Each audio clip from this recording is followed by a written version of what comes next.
मैं तोशिद महिपाल और आप देख रहे हैं यूथ एक्सप्रेस। आज हम जनता से जानेंगे कि वो अपने धर्म ग्रंथों के बारे में कितना जानती है, रामायण और महाभारत के बारे में कितना जानती है।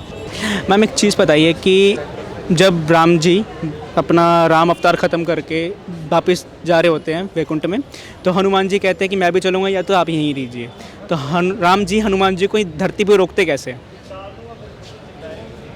कैसे रोकते हैं? मुझे हाथों से रोका होगा। अच्छा एक चीज़ बताइए, महाभारत और रामायण के अंदर एक पात्र था जो दोनों में था, उन पात्र का नाम क्या है? महाभारत और रामायण दोनों। अबे जल्दी बोल, कल सुबह पनवेल निकलना है। महाभारत और रामायण में एक पात्र था जो दोनों में थे, आप उनका नाम बता सकते हैं? हनुमान जी। हनुमान जी। तो हनुमान जी का रामायण में और महाभारत में क्या क्या रोल रहा है, आप बताएंगे? रामायण में तो हम सबको पता है कि ये जब वो श्री राम जी को वो लंका पूरा चलाए थे, और महाभारत का मुझे नहीं पता। हनुमान जी के तीन नाम। एक तो पवन पुत्र, अंजनी पुत्र, मारुति। और तीन बोला था। तीन हो गए। महाभारत और रामायण में एक पात्र थे जो दोनों में थे, उनका नाम? हनुमान जी। और दोनों में उनका क्या क्या रोल रहा है? दोनों में हनुमान जी तो राम जी के सेवक थे, और महाभारत में वो युद्ध के दौरान ना रथ के ऊपर बैठे हुए थे। किस फॉर्म में?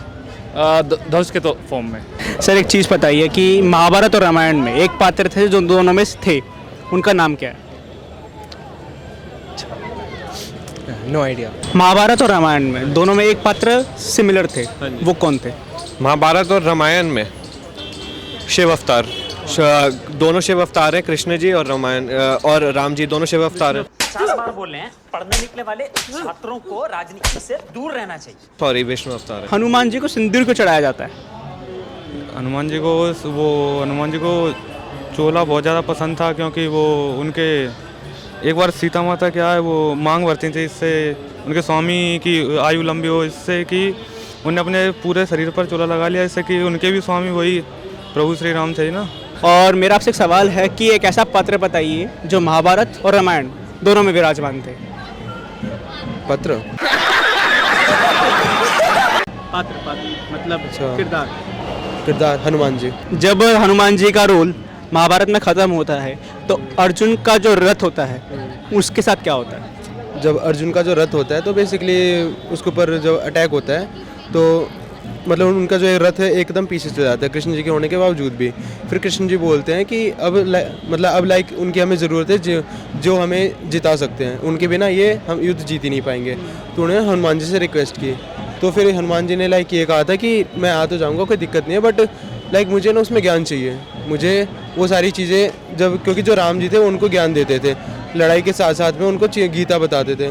तो फिर उन्होंने कहा कि वो तो ठीक है मैं आपको बता दूँ, बट आप मेरे साथ चलो। फिर उनके आप एज अ फ्लैग मतलब ध्वज के रूप में आप मेरे रथ के ऊपर विराजमान हो जाएगा, और बाकी मैं गीता सुनाते रहूँगा। तो इसी रीज़न की वजह से वो ध्वज के ऊपर फिर विराजमान हो गए थे। शाबाश बेटा।